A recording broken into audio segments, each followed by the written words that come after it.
Hello, my wonderful viewers, and welcome to another episode of Betty Adams Overanalyzes. Today we are taking a fully spoilery look at Chapter 10 of The Mandalorian. There is just so much to go over that I think I will get 3 or 4 videos out of this chapter alone. I am just going to start with what storytelling elements really stuck out to me about this episode. There is a moment in the show early on that was a bit of fan service, not for Star Wars fans, but for Western fans. You see, the camera pans over Mando and Baby Yoda as they swoop across the desert of Tatooine on the borrowed speeder. The speeder approaches the narrow pass between the rocks, and you know that the bandits are preparing the trap. The Mando doesn't know this, however. If he had, he wouldn't have driven the speeder at full throttle into that cable. However, there is a fraction of a second before he enters the pass where the camera frames Mando on the screen so that you notice the subtle shift in body posture as he hits the gas and throttles the speeder to maximum. Now, why would he do that? Well, any Western fan could tell you. Bandits set up traps in narrow passes where they can hide, surround the stagecoach, and snipe the victims from safe cover. However, every good stagecoach driver knows this, and once a stagecoach driver has gone over the route once, he marks out the best places for an ambush, so he can either avoid them, or if they can't be avoided, speed up and take the pass at full gallop on the principle that a moving target is harder to hit. This is what Mando does. He doesn't know that there are bandits waiting to catch him and the child, or else he wouldn't have tried to rush the pass like that, but he passed that way before and knows that the pass can't be avoided, or he doesn't have time to avoid it, and it's a good spot for an ambush. So Mando cranks it and gambles that the speed will see them through safely. The next thing that struck me was the beautiful storytelling and absurdity in how the Mando landed on his feet after the speeder went down. A crash at that speed should have sent anyone sprawling, but Mando was able to counter it with his jetpack and lightning reflexes. He had the reaction time and the trained reflexes, but it is blindingly obvious that he is still new to this skill set. He flails and stumbles as he lands, barely keeping his feet, and this is all within the space of a second or two. Mando gives a downright adorable string of desperate noises as he tries to avoid falling and stumbling and losing control of the situation. Even while I was stressed from the danger, I couldn't help laughing at that scene. This does raise an interesting question, however. Mando had a helmet, obviously, but Baby Yoda doesn't. Baby Yoda does have a sturdy little skull and might simply be naturally more resistant to blunt force trauma than a human child, but he still bounced off that speeder pretty hard. He should have taken some damage, but we don't see that he does. Does this imply that he can instinctively use force to protect himself and fall safely like a Jedi? This does make sense in the grand scheme of the concept of instinctive force use.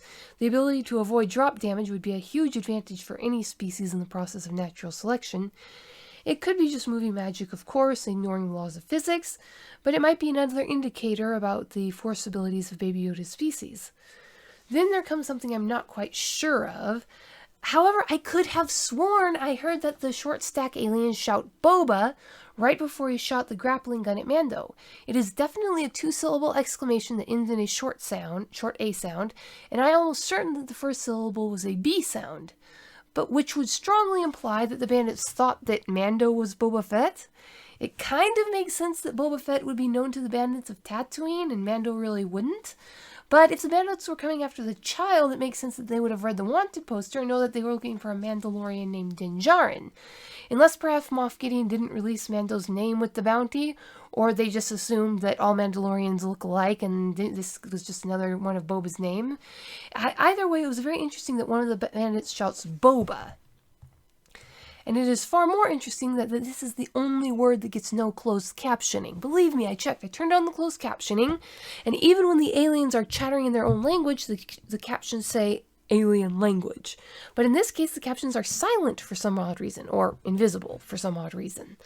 Another possibility is that they saw the bouncing Boba helmet, and that was a war cry. This is for Boba! Sort of thing. But I highly doubt that Boba Fett, of all people, had anyone loyal enough to him to avenge someone desecrating his armor. It is still very odd, though. But back into the cantina, we get a call to the earlier episodes with Carl Weathers' Grief Karga character. Not in any explicit way, really, but we get to watch another good actor playing a bad actor. Amy Sedaris is back as Pele, and Pele is one heck of a bad actress. She grins as she cons Mando out of 500 credits, and the entire time the audience can feel Mando rolling his eyes behind his helmet at her cheesy acting. But it takes a pretty darn good actress to deliberately act that badly. Pele shows a grasp of languages by translating her gambling buddy, Dr. Mandibles, a skill that will come in relevant later in the episode, and then she takes Mando back to the shop. Now, let's take a moment to appreciate Dr. Mandibles. I hope this isn't the last we see of him.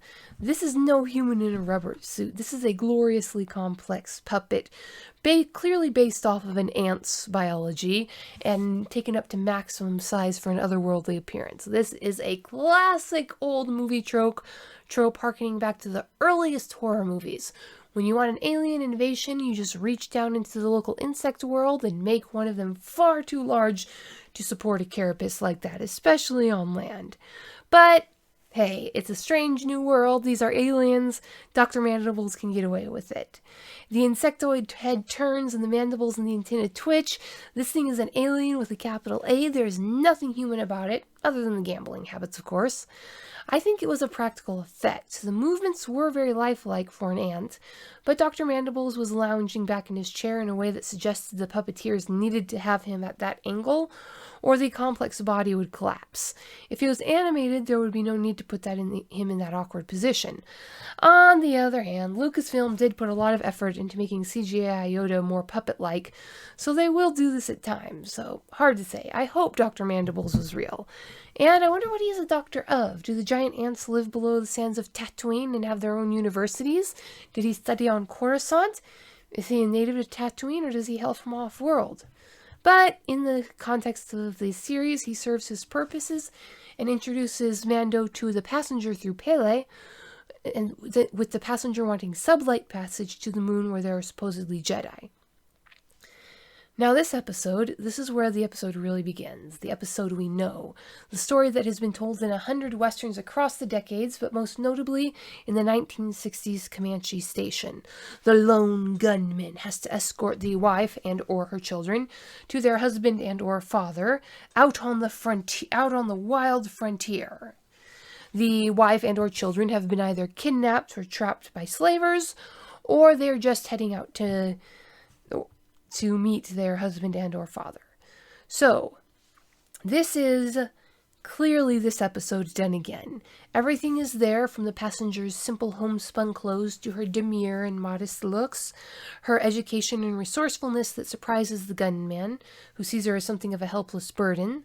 The phrases she used to describe her situation were the phrases that, Pele uses to describe the situation for her, but even that she uses once she reveals her various skills. Her husband building a new life for them. It's all there. This is a classic Western trope. And the way the episode plays with empty spaces is brilliant as well. Often, but not always in this story, the gunman rescues the woman from captivity of one sort or another. The Mando doesn't rescue the frog wife directly, but she was a freed captive, it is fairly obvious. It's not just her poverty.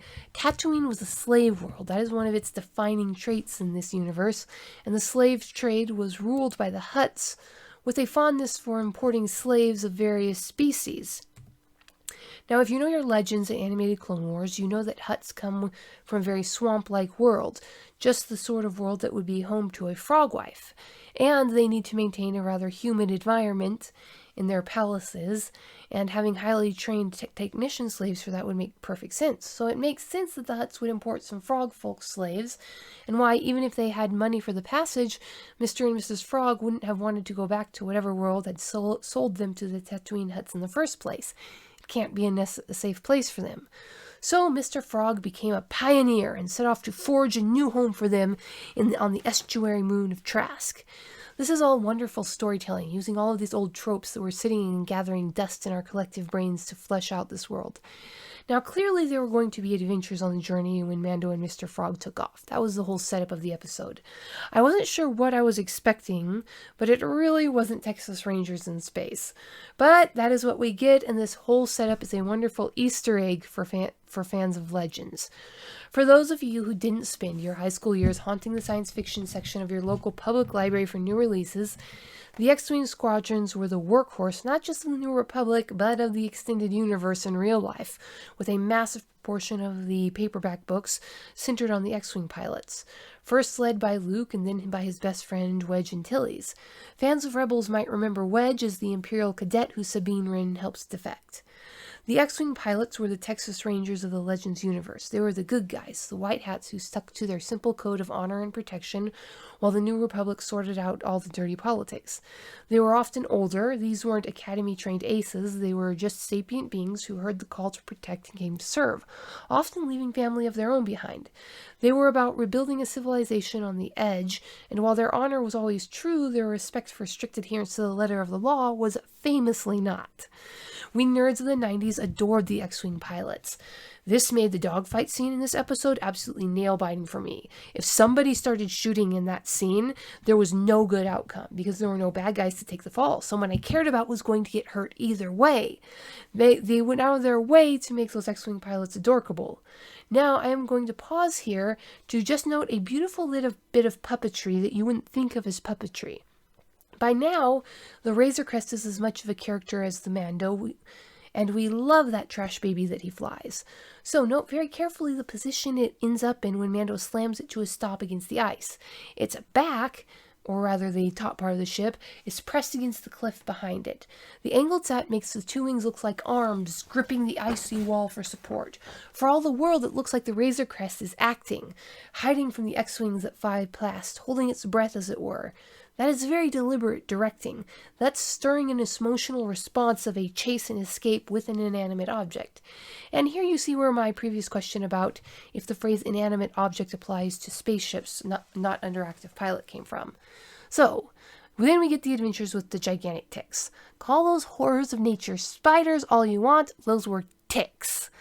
The show gives us more Western tropes with the revelation of Mrs. Frog's advanced technical skill, shy modesty, near complete lack of survival skills, and her tiny hidden blaster that she pulls out at the last moment. All of these are extremely common tropes of the pioneer woman headed out to meet her husband. She is keenly intelligent with an advanced education, but is new to this uncivilized life. A frog out of water, if you will. And when the X-Wing pilots show up and save the day, I was again delightfully surprised. Their ultimate decision about Mando wasn't so much a plot twist as it was an Easter egg and an homage to the spirit of the X-Wing pilots of Legends. That is exactly what Wedge Antilles and his Rogue Squadron would have done under those circumstances, and I loved it. And that's where you get another interesting element of this show. If you know Legends, whenever you meet a situations that would have been answered a certain way in Legends, you never know if they're going to play it straight to the Legends canon or not, because Legends isn't canon anymore. Interesting. So that was Chapter 10 with a lot of, but not nearly all of its spoilers. Now, there's a controversy on this episode, and I don't think I've ever actually done a controversial video before, not deliberately at least, but I do have what are apparently highly unpopular opinions on the matter. So I am still deciding if I want to do that video. It would be the first time I ever condemned anyone for being a noob, but I really do want to do a whole video just on Mrs. Frog and her family. But, Chapter 11 is going to be coming out this Friday. So much reviewing to do, so little time. So what do you think, my wonderful viewers? Did you like the inclusion of the X-Wing pilots? What do you think of the controversy? Leave a like below if you love seeing your dumpy middle-aged pilots back in the harness, and leave a comment telling me what you thought of Baby Yoda's appetite. Peace out, my wonderful viewers.